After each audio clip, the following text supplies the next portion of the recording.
eminent domain, compulsory purchase, resumption, compulsory acquisition, or expropriation is the power of a state or a national government to take private property for public use. However, it can be legislatively delegated by the state to municipalities, government subdivisions, or even to private persons or corporations, when they are authorized to exercise the functions of public character. The property may be taken either for government use or by delegation to third parties, who will devote it to public or civic use or, in some cases, to economic development. The most common uses of property taken by eminent domain are for government buildings and other facilities, public utilities, highways, and railroads. However, it may also be taken for reasons of public safety, as in the case of Centralia, Pennsylvania. Some jurisdictions require that the condemnor make an offer to purchase the subject's property, before resorting to the use of eminent domain, meaning, the term eminent domain was taken from the legal treatise De Jure Belliae Pacis, written by the Dutch jurist Hugo Grotius in 1625, which used the term dominium eminens and described the power as follows.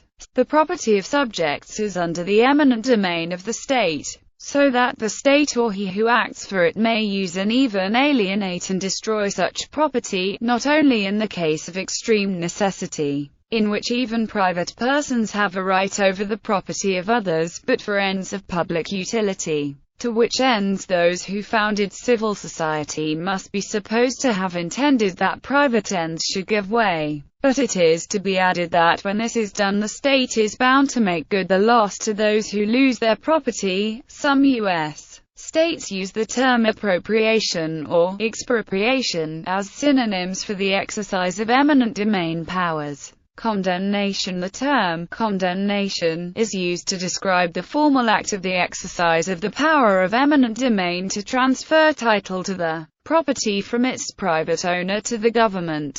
This use of the word should not be confused with its sense of a declaration that property is uninhabitable due to defects. Condemnation via eminent domain indicates the government is taking ownership of the property or some lesser interest in it, such as an easement, and must pay just compensation for it. After the condemnation action is filed, the amount of just compensation is determined in trial. However, in some cases, the property owner challenges the right to take because the proposed taking is not for public use, or the condemnor is not legislatively authorized to take the subject property, or has not followed the proper substantive or procedural steps as required by law. Also, in some cases the right to take may be denied by the courts for lack of public necessity for the taking, but this is quite rare. Other property. The exercise of eminent domain is not limited to real property. Governments may also condemn personal property.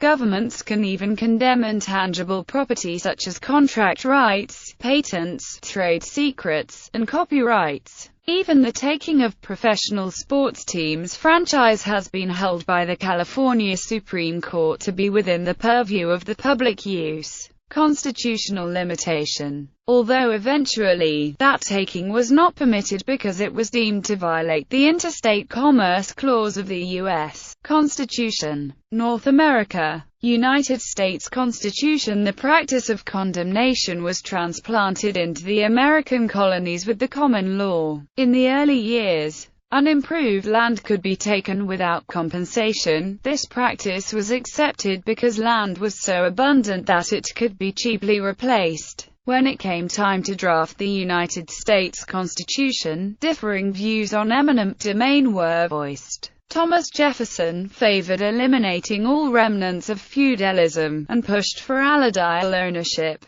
James Madison, who wrote the Fifth Amendment to the United States Constitution, had a more moderate view, and struck a compromise that sought to at least protect property rights somewhat by explicitly mandating compensation and using the term public use, rather than public purpose, public interest, or public benefit. The Fifth Amendment imposes limitations on the exercise of eminent domain. The taking must be for public use and just compensation must be paid. Some historians have suggested that these limitations on the taking power were inspired by the need to permit the army to secure mounts, fodder and provisions from local ranchers, and the perceived need to assure them compensation for such takings. Similarly, soldiers forcibly sought housing in whatever homes were near their military assignments. To address the latter problem, the Third Amendment was enacted in 1791 as part of the U.S. Constitution's Bill of Rights. It provided that the quartering of soldiers on private property could not take place in peacetime without the landowner's consent. It also required that, in wartime, established law had to be followed in housing troops on private property.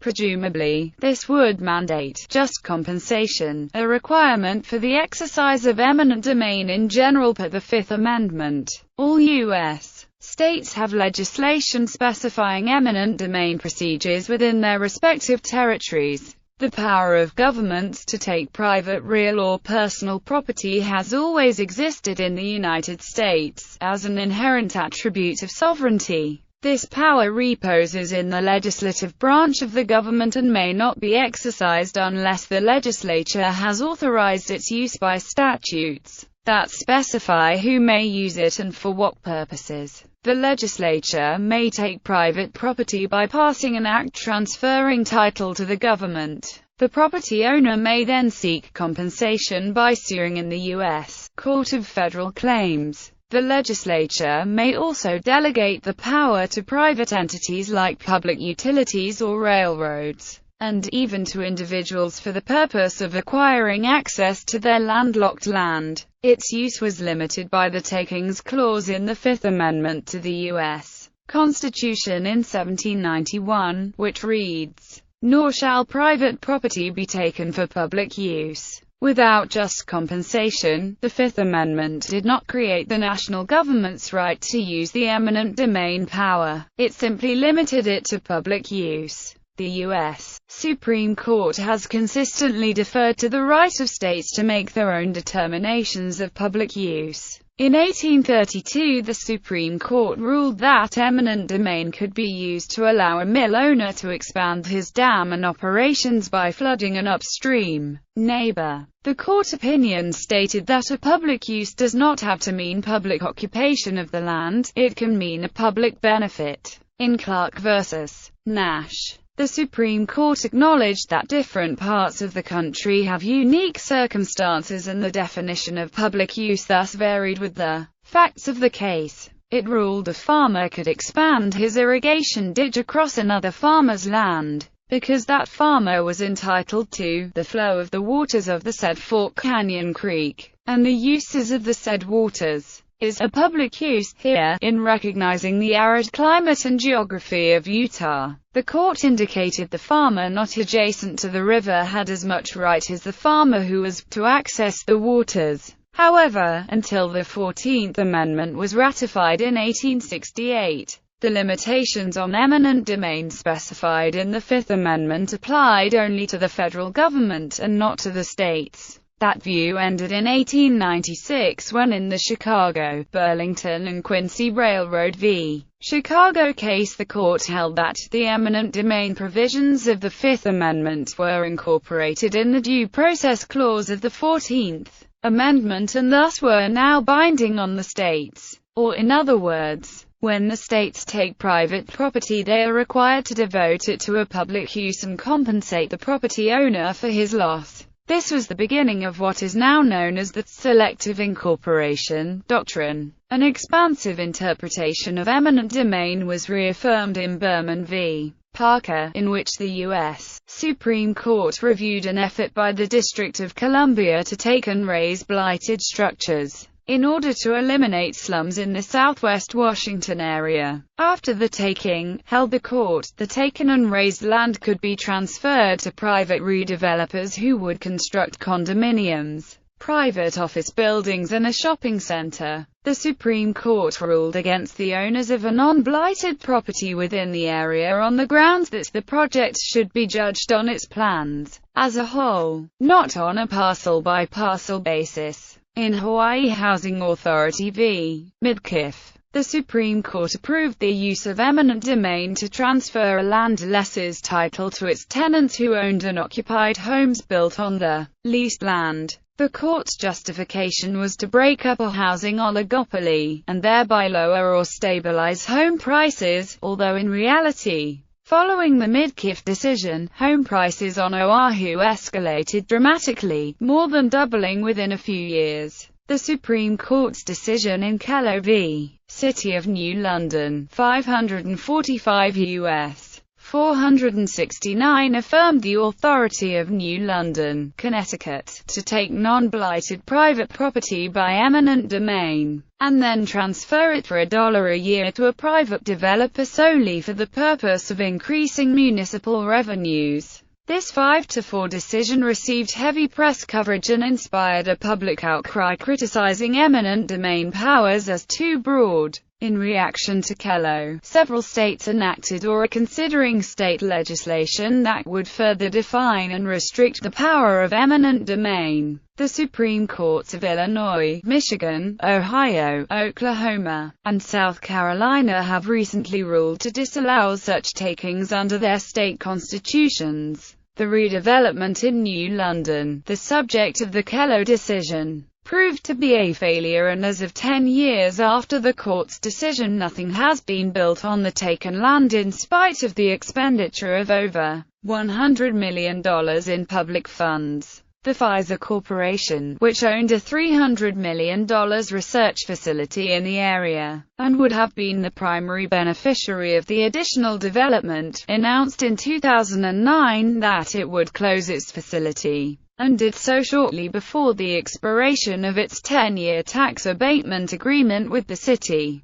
The facility was subsequently purchased in 2010 for just $55 million by General Dynamics Electric Boat compensation. American courts have held that the preferred measure of just compensation is fair market value, i.e., the price that a willing but unpressured buyer would pay a willing but unpressured seller in a voluntary transaction, with both parties fully informed of the property's good and bad features. Also, this approach takes into account the property's highest and best use, which is not necessarily its current use or the use mandated by current zoning. If there is a reasonable probability of zone change, tax implications when private property is destroyed, condemned, or disposed of, the owner may receive a payment in property or money in the form of insurance or a condemnation award. If property is compulsorily or involuntarily converted into money, the proceeds can be reinvested without payment of capital gains tax, provided it is reinvested in property similar or related in service or use to the property so converted.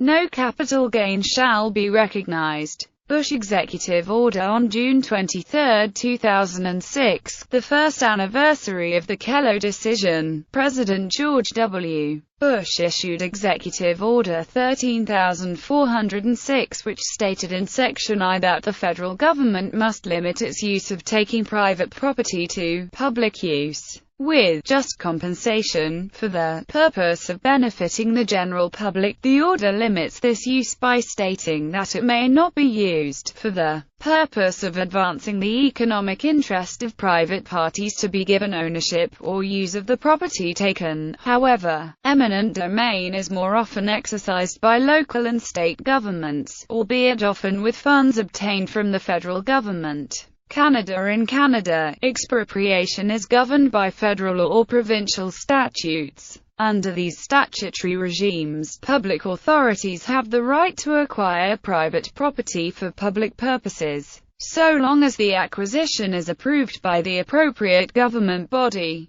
Once property is taken, an owner is entitled to be made whole by compensation for the market value of the expropriated property, injurious affection to the remainder of the property, disturbance damages, business loss, and special difficulty relocating. Owners can advance claims for compensation above that initially provided by the expropriating authority by bringing a claim before the court or an administrative body appointed by the governing legislation. Europe. In many European nations, the European Convention on Human Rights provides protection from appropriation of private property by the state. Article 8 of the Convention provides that everyone has the right to respect for his private and family life, his home, and his correspondence, and prohibits interference with this right by the state, unless the interference is in accordance with law and necessary in the interests of national security, public safety, economic well-being of the country, prevention of disorder or crime, protection of health or morals, or protection of the rights and freedoms of others.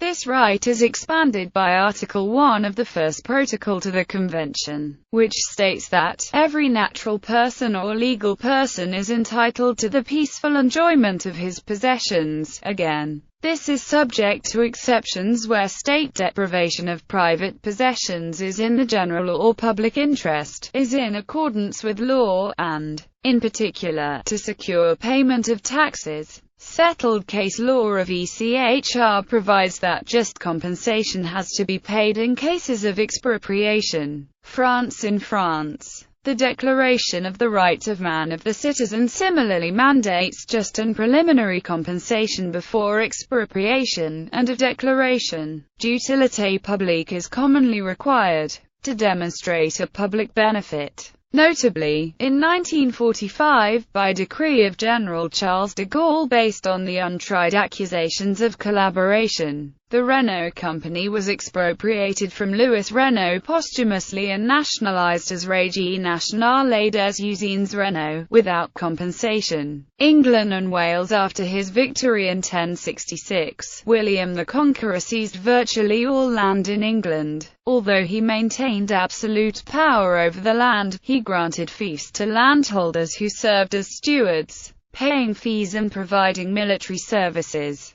During the 100 Years' War in the 14th century, Edward III used the Crown's right of purveyance for massive expropriations. Chapter 28 of Magna Carta required that immediate cash payment be made for expropriations. As the king's power was broken down in the ensuing centuries, tenants were regarded as holding ownership rights rather than merely possessory rights over their land. In 1427, a statute was passed granting commissioners of sewers in Lincolnshire the power to take land without compensation. After the early 16th century, however, parliamentary takings of land for roads, bridges, etc., generally did require compensation. The common practice was to pay 10% more than the assessed value. However, as the voting franchise was expanded to include more non-landowners, the bonus was eliminated. In spite of contrary statements found in some American law, in the United Kingdom, compulsory purchase valuation cases were tried to juries well into the 20th century.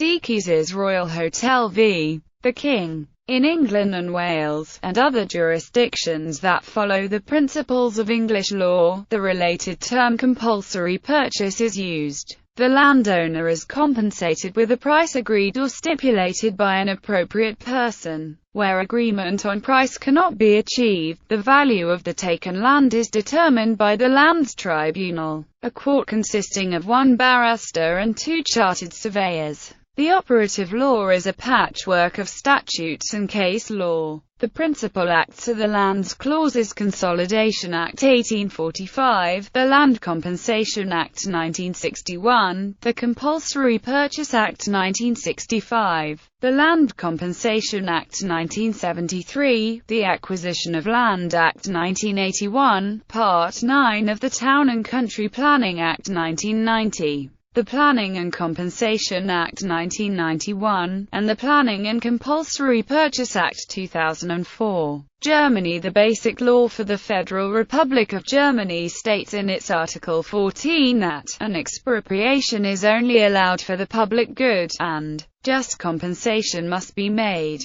It also provides for the right to have the amount of the compensation checked by a court. Italy espropria, or more formally expropriation per publica utilita in Italy, takes place within the frame of civil law. The law regulating expropriation is the DPR. N. 327 of 2001, amended by DLGS. N. 302 of 2002, it supersedes the old expropriation law, the Royal Decree N. 2359 of 1865. Also, other national and regional laws may apply. The general provisions for the expropriation stem from Article 42 of the Italian Constitution and Article 834 of the Codice Civile. Expropriation can be total or partial, permanent or temporary. Nazionalization, instead, is provided for by Article 43 of the Constitution. It transfers to governmental authority and property a whole industrial sector, if it is deemed to be a natural or de facto monopoly, and an essential service of public utility. The most famous nationalization in Italy was the 1962 nationalization of the electrical power sector.